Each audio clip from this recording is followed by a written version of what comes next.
کم جاړو هغه پکې راته اوس باجې شروع کوي هسې هم سکول کالج یونیورسټۍ ته چې ځې نه پیسونه دي او پرې داخله ده سره زما پکې ټول داخله واله کومس کې راولو دا چې کوم چپ دي ستاسو مطلب دی ته چرسي څه نوټس کې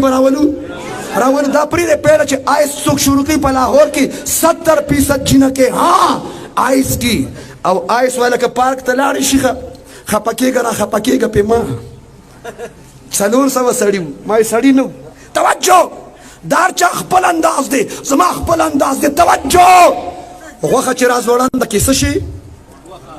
پښتو کې وایم غوښه چې راځوړنده کې اوپن غوښه شاپر کې نشته شاپن بیک پکې نشته دی سره غوښه او سپینه غوښه کیوں نہیں سمجھتے سره غوښه او سپینه غوښه او چې ګیر چاپیره ته سپي راجمع شي او دا غوښه ښکارئ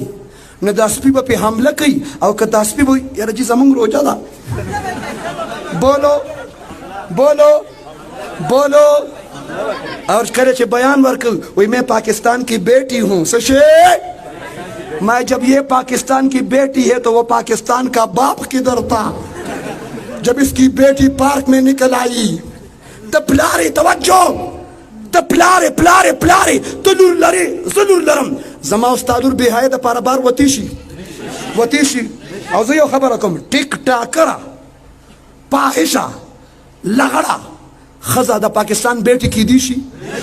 007 د پاکستان بیټي کیدی شي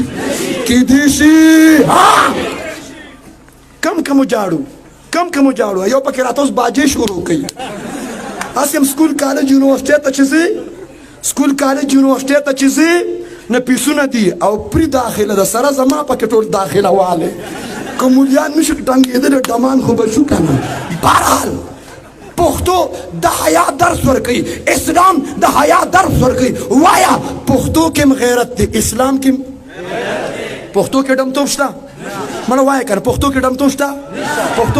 شته چې لا یو سړی دا وي ولې پښتانه ډمان نه دي څه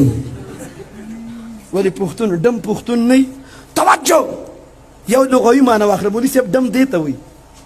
ډم د ډاګ نه وتې لفظ دی چې په ډاګ خبره کوي په میدان داسې یو ښه معنی وکړه په میدان چې جاري باري وي ډاګ ډم بهرحال ادار چا خپل څوک زه یو ځل راتلم یو ځای کې چا ودرولم پټکې مې د ګیره مې ده زما مزاج کې پنیر دا ډېرې خبرې چې وایرل شوي ما سې دلکي کوم زه ګپ شپ لګوم نه زما پټکې هم د ګیره هم ده چې ما ته یې وکړه ما ته یې څه کار کوې یاره که مولا به څه کار کوي ما ته یې څه کار کوې ما یې دته اوس پټکې هم نه ښکاري ګیره هم نه ښکاري ما ورته یې ډمې مډول وام توجه لہذا